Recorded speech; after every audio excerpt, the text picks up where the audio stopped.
Certo, pessoal? Aqui é a nossa segunda aula sobre educação física, né? Conteúdos e didática da educação física. E aí, como a gente estava falando na última aula, não deu tempo de terminar o raciocínio.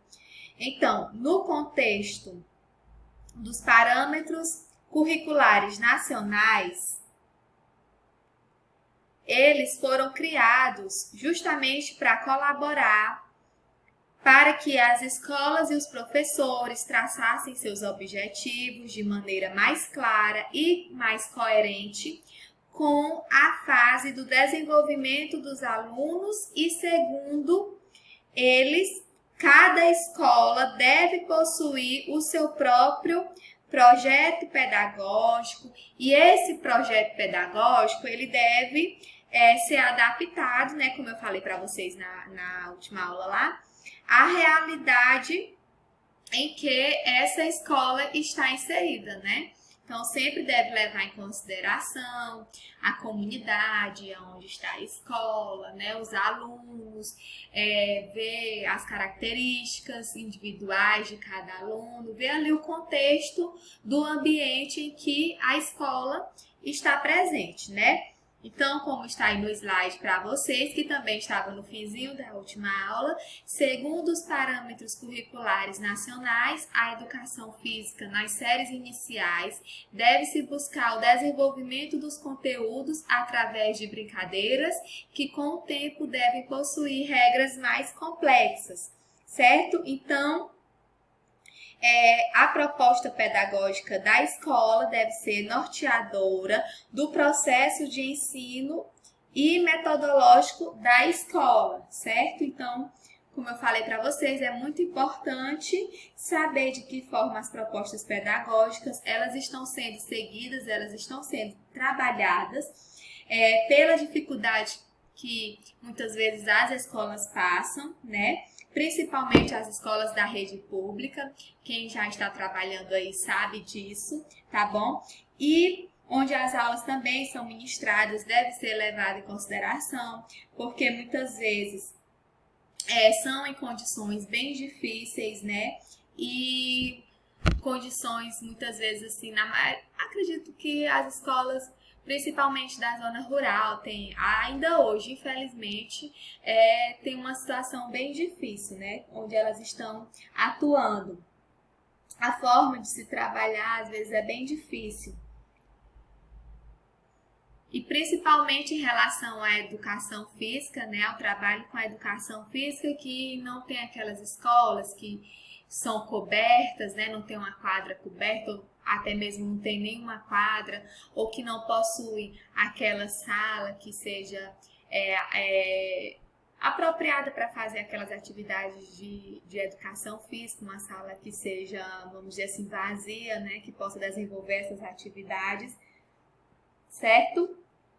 Então, mesmo nesse contexto dessas escolas, dessa precariedade, dessas condições, mesmo nesse contexto, deve-se buscar um meio para se trabalhar a educação física, né? Porque não pode ser negado ao aluno esse direito, tá bom? Não pode ser negado ao aluno o direito de vivenciar certas atividades, como é o caso das atividades em educação física.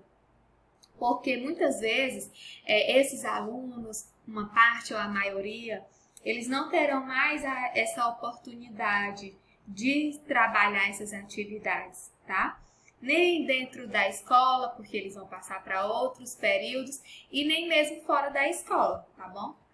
Então, é muito importante que a escola, que o professor arrume um tempo, arrume um local para desenvolver essas atividades, e principalmente em relação à educação física, dentro da sala de aula ou em algum espaço que seja propício para desenvolver essas atividades com os alunos, tá? Então, vamos aqui passar para o nosso próximo slide. A dimensão lúdica da educação física escolar. Então, o lúdico é eminentemente educativo no sentido em que constitui meios para desenvolver a curiosidade e o princípio de toda descoberta. Apresenta valores específicos para todas as fases da vida humana. Assim, na idade infantil e na adolescência a finalidade é essencialmente pedagógica. Então, a criança opõe uma certa resistência ao ensino, né? A gente sabe disso. Porque, acima de tudo, ela pode deixar de ser lúdica, certo?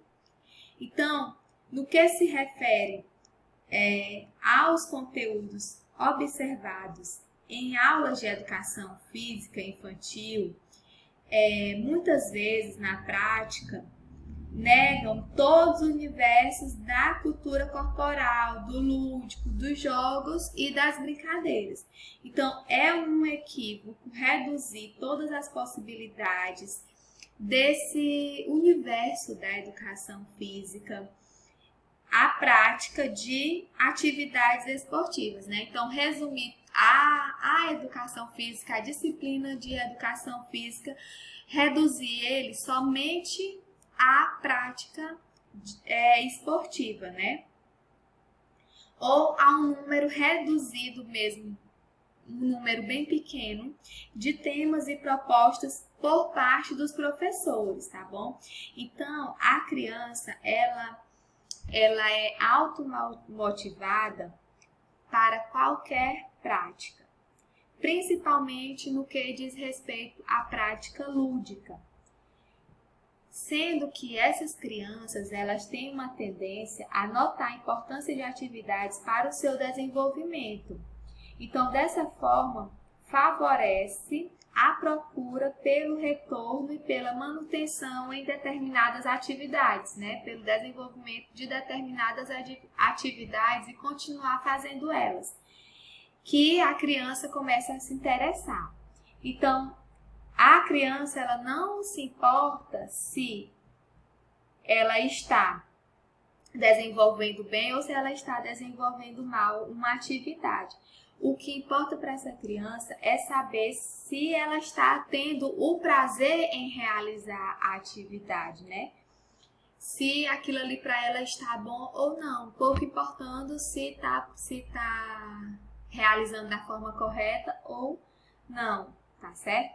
Então, como está aí no slide para vocês, os conteúdos relacionados ao universo esportivo predominam na cultura da educação física, sendo a criança condicionada desde as primeiras séries do ensino fundamental a associarem aulas de educação física com jogos de futebol, com jogos de vôlei e queimada.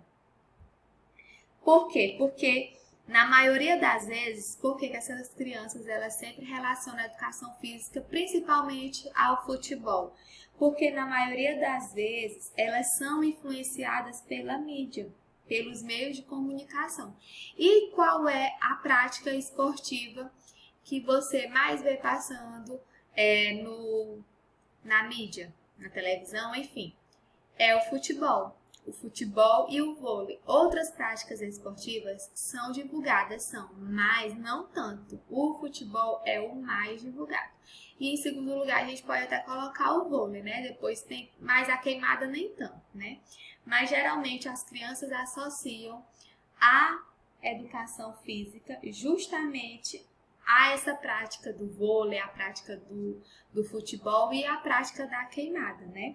Então, a educação física, ela tem como um dos seus objetivos principais o estudo do corpo em movimento, os seus limites e os seus desafios, tá? Não é só praticar uma atividade como o futebol, não é só praticar o vôlei, não é só praticar a queimada, não é só praticar qualquer jogo. Ela tem um estudo ali, a disciplina de educação física tem um estudo a ser desenvolvido.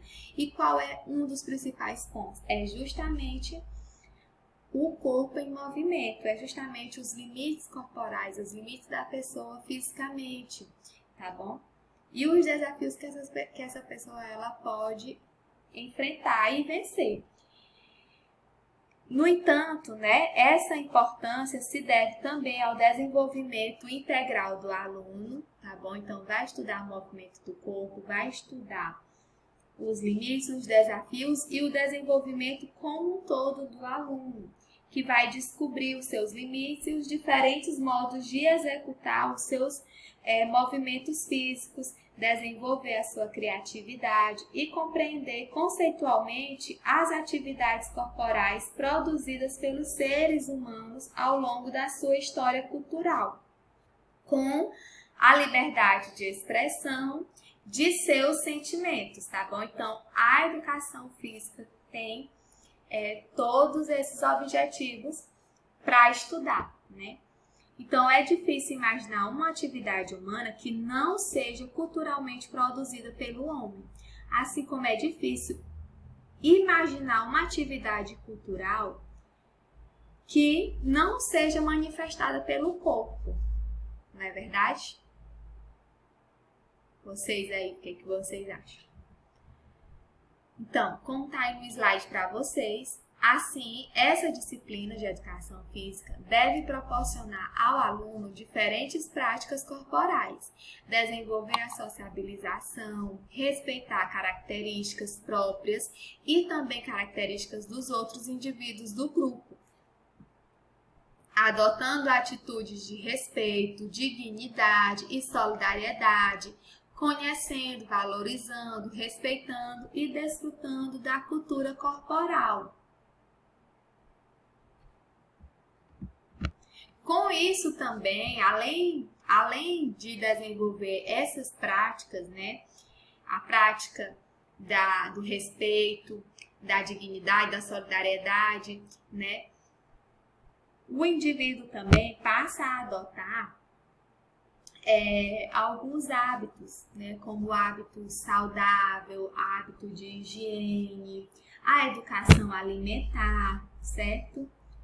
Então, assim, começa a procurar solucionar problemas de ordem corporal e vai conhecer a diversidade dos padrões de saúde, padrões de beleza e também os padrões de estéticas, onde busca reconhecer como uma necessidade básica do ser humano e também um direito do cidadão, né? Que é realmente o que a gente vê. Quando a pessoa começa a praticar alguma atividade física, as pessoas que começam a focar nessa área, elas já vão tendo muito mais cuidado com o seu corpo e, consequentemente, com a sua saúde.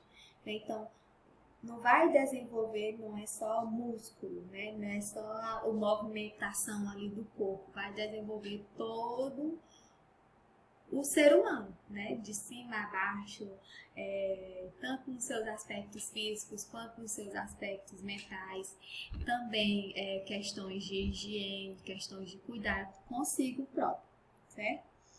Então, para aqueles que lecionam a disciplina de educação física escolar, é aconselhável a realização de uma metodologia que estimule o aluno em todas as esferas do seu comportamento humano, tanto na esfera motora, cognitiva, afetiva e também esfera social e etc. E não somente a esfera motora, né? Não só o movimento do corpo. Deve possibilitar às crianças inúmeras possibilidades de vivências descritas justamente nos PCNs, né, nos parâmetros curriculares nacionais. Então, estudar, conhecer e reconhecer o que devemos possibilitar para cada aluno e o que cada um pode potencialmente realizar, tá bom? E em quais condições podem apresentar um nível de desenvolvimento que lhe permita realizar várias atividades, onde vai adequar a sua forma prática de forma eficaz, né? Para que assim possa contribuir dentro da educação física escolar, certo? E dessa forma ter um avanço no processo de desenvolvimento pleno da criança, tá ok? Então vamos lá para o nosso próximo slide. A educação física tem plena competência para trabalhar atitudes positivas como a ética, o desenvolvimento moral, desenvolvimento pessoal e social.